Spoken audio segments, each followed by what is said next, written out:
Hey everybody, welcome back to Money Vikings. I want to do a quick video today where I walk you through the current composition of my portfolio. And this is kind of the KISS portfolio. This is the Keep It Simple.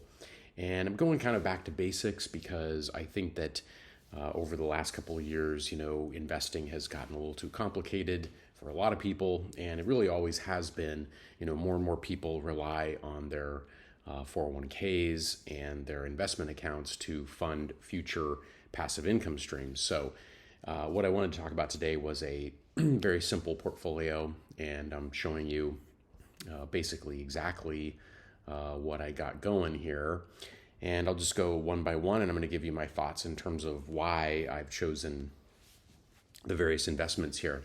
So the first one you will see is the VDADX, or the Vanguard Dividend Appreciation Index.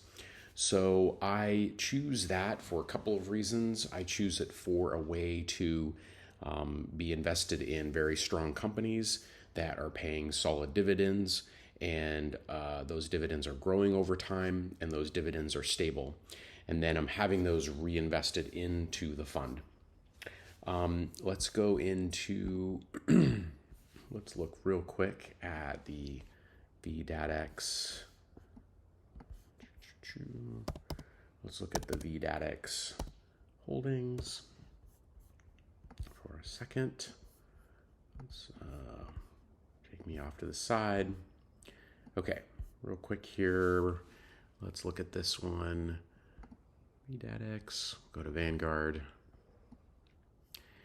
There are other companies that can be used, but Vanguard is used because it is low cost. Now, they did get in trouble recently for adding junk fees for various things, which I wasn't too happy about. I've not seen those hit yet, but kind of was a little bit tarnishing their reputation because they are known for being very low cost. Okay, so let's see what we can find here for VDADX. So for one thing, I always like to see this breakout of sort of what they're going for, the different sectors. 11% consumer staples, 16% healthcare, 20% financials, 22% IT, 2% utilities, etc.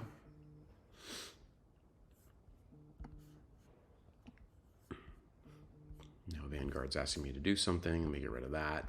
What I'm trying to find, what I like to also look at are the top holdings. So here they are here. Let's look at the top 10 holdings.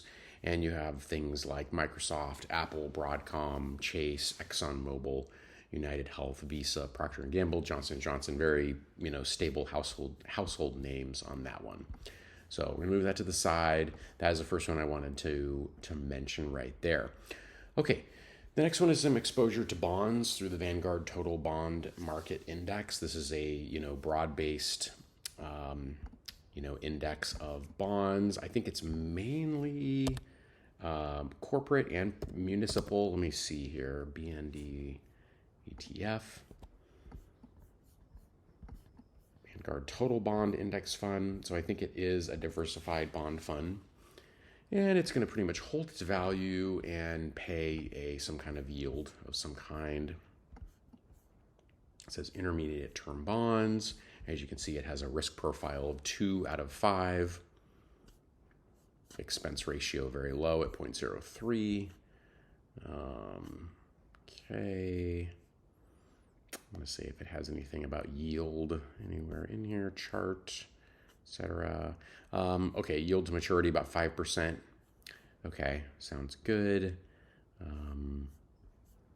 And you've got, okay, it shows you the different breakout here. So the biggest one is U.S. government. Okay, interesting. Oh, wow. Okay, so here's the dividend distribution, but basically it has a lot of U.S. government bonds, has a section of AAA rated, highly rated, 3.6 highly rated. A bonds are 12%. Issuer type, oh yeah. Okay, asset backed, biggest treasury bonds. Okay, so that's going to give you some stability if the market crashes right there. That's basically what that's for. Okay, Vanguard Consumer Staples ETF. I like this one kind of because, things seem pretty high And this one is a kind of a defensive sector there with consumer staples, things that consumers are always going to need, even when the economy is shaky. Okay. Vanguard IT, so Vanguard Information Technology Fund, VGT ETF. That's got your NVIDIAs, that's got your Apples. Let's look that up, VGT.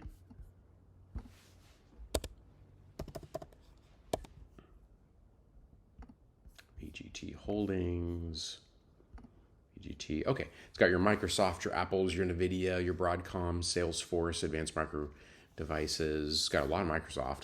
Adobe and Cisco. There's more, but again, those will be changed out over time, but that's kind of what that's giving you exposure to.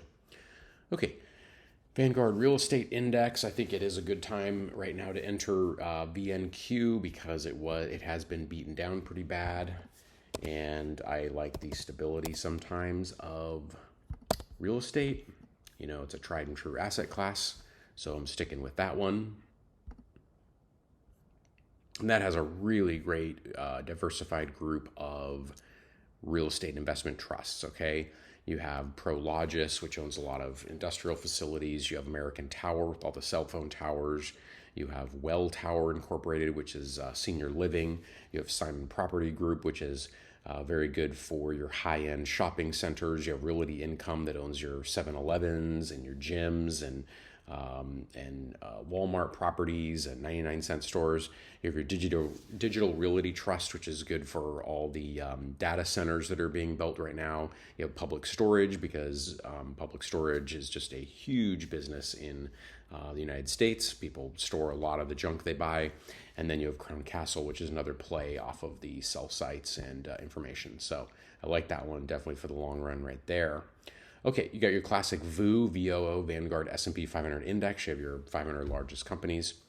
Vanguard Value has not done well over the years, but I think it could do better in the future. This is where you're going to find deals and very solid companies that can add value over time. So I do like that one. Invesco Triple Q, that's your cutting edge sort of technology stuff. I do like some exposure to that. And Schwab's U.S. Dividend ETF, that's done better than VDATX, SCHD, but very popular for the dividend seeker types.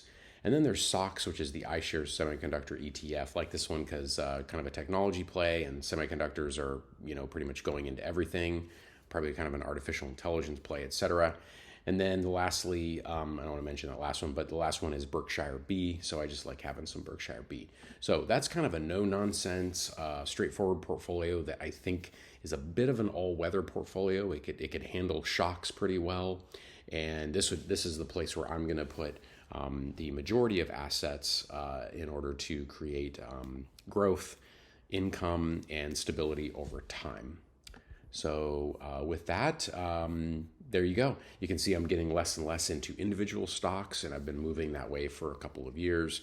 And that's kind of where I'm at. I do have some individual stock holdings, but this is the majority of everything. So thanks for tuning in, and like and subscribe, all that great stuff. Thanks for watching Money Vikings. Check out truewealth.moneyvikings.com for all kinds of information about living a life of true wealth, health, investing, collectibles, and all that great stuff. All right, take care. Thanks.